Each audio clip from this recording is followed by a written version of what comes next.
नमस्कार मित्रांनो. आज आपण एका अत्यंत महत्त्वाच्या विषयावर चर्चा करणार आहोत. 2023 साली संसदेत एकमतानं मंजूर झालेला महिला आरक्षण कायदा अजूनही प्रत्यक्षात लागू झालेला नाही. महिलांना लोकसभा आणि राज्य विधानसभांमध्ये 33% आरक्षण देण्याची घोषणा झाली, पण 3 वर्षांनंतरही त्याची अंमलबजावणी झालेली नाही. मग प्रश्न निर्माण होतो की महिला आरक्षणाचा कायदा मंजूर झाला असताना तो लागू होत नाही आणि त्याची अंमलबजावणी मतदारसंघ पुनर्रचनेशी म्हणजेच डिलिमिटेशनशी का जोडली गेलेली आहे? चला याचा सविस्तर आढावा घेऊया आपण. 2023 मध्ये 106व्या घटना दुरुस्तीमधून महिला आरक्षण विधेयक मंजूर करण्यात आलेलं आहे. या कायद्यानुसार लोकसभा आणि राज्य विधानसभांमध्ये महिलांसाठी 1/3 जागा राखीव ठेवण्यात येणार आहेत. मात्र या कायद्यांमध्ये एक महत्त्वाची अट ठेवण्यात आलेली आहे.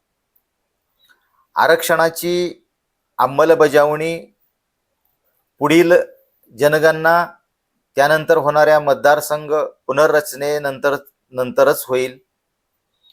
सध्या सुरू असलेल्या जनगणनेची संदर्भ तारीख 1 मार्च 2027 निश्चित करण्यात आलेली आहे. त्यानंतर जनगणनेचा डेटा अंतिम होईल, मतदारसंघ पुनर्रचना आयोगाची प्रक्रिया सुरू होईल आणि नवीन मतदारसंघ निश्चित केले जातील. मात्र भारतात यापूर्वी झालेल्या पुनर्रचना प्रक्रियेचा इतिहास पाहिला तर ही प्रक्रिया अनेक वर्षे चालते. उदाहरणार्थ 2002 मध्ये स्थापन झालेल्या पुनर्रचना आयोगाच्या शिफारशी 2008 मध्ये अंतिम करण्यात आल्या होत्या. याच पार्श्वभूमीवर अनेक तज्ज्ञ आणि राजकीय निरीक्षक असा प्रश्न उपस्थित करत आहेत की 2029च्या लोकसभा निवडणुकापूर्वी ही संपूर्ण प्रक्रिया पूर्ण होईल का? आणि जर पूर्ण झाली तर महिला आरक्षण 2029च्या निवडणुकीत लागू होणार नाही. आता दुसरा महत्त्वाचा मुद्दा म्हणजे लोकसभेतील जागा वाढण्याचा प्रस्ताव. सध्या लोकसभेत 543 सदस्य आहेत. संविधानानुसार कमाल संख्या 550 पर्यंत असू शकते. मात्र नवीन प्रस्तावानुसार लोकसभेची सदस्य संख्या तब्बल 850 पर्यंत वाढण्याची चर्चा सुरू आहे. त्यामध्ये राज्यांचे 815 आणि केंद्रशासित प्रदेशांचे 35 प्रतिनिधी असू शकतात. सरकारचं म्हणणं आहे की देशाची लोकसंख्या मोठ्या प्रमाणात वाढली आहे, त्यामुळं अधिक प्रतिनिधित्व मिळावं यासाठी लोकसभेतील जागा वाढवणे आवश्यक आहे. पण याबाबत अनेक प्रश्नही उपस्थित केले जात आहेत. पहिला प्रश्न म्हणजे विद्यमान 543 खासदार जनतेच्या सर्व प्रश्नांवर प्रभावीपणे काम करू शकत नसतील तर केवळ संख्या वाढवल्यानं लोकशाही अधिक प्रभावी होईल का? दुसरा प्रश्न आर्थिक आहे. खासदारांना वेतन, विविध भत्ते, निवास व्यवस्था, प्रवास सुविधा, कर्मचारी कार्यालयीन खर्च तसेच इतर अनेक सुविधा दिल्या जातात. लोकसभेतील जागा मोठ्या प्रमाणात वाढल्यास या सर्व खर्चात ही मोठी वाढ होणार आहे.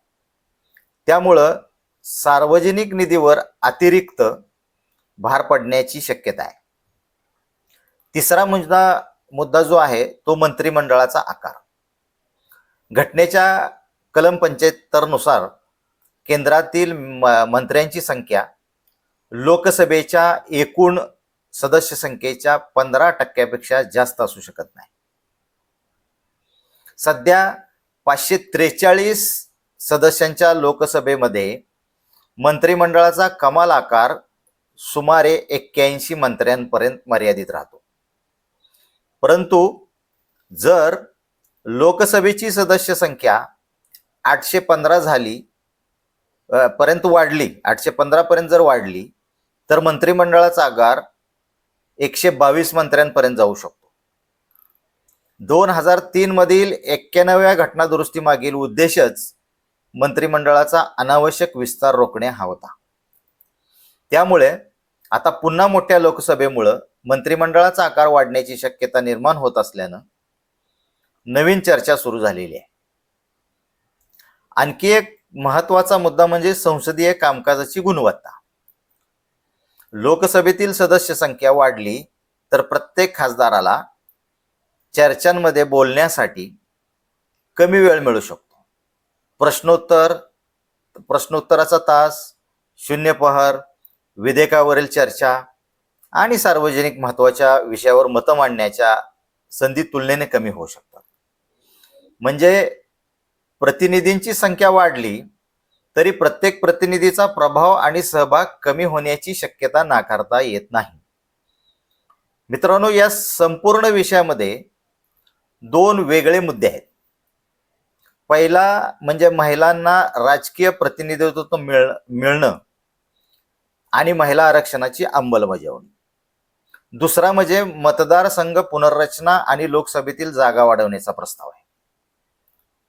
महिला आरक्षणाचं समर्थन करणारे अनेक जण असा प्रश्न विचारतात की जर संसदेनं कायदा मंजूर केला असेल तर त्याची अंमलबजावणी, जनगणना आणि पुनर्रचना पूर्ण होईपर्यंत का थांबवली जात आहे?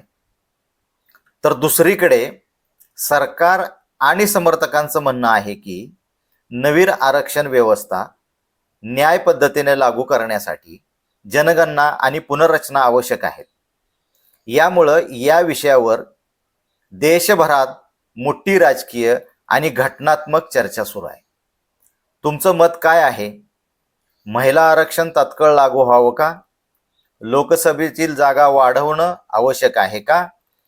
आणि मतदारसंघ पुनर्रचना पूर्ण होण्याची वाट पाहणे योग्य आहे का? तुमचं मत कमेंटमध्ये नक्की लिहा. व्हिडिओ आवडला असेल तर लाईक करा, शेअर करा आणि सातारा स्टोरी चॅनलला सबस्क्राईब करायला विसरू नका. धन्यवाद.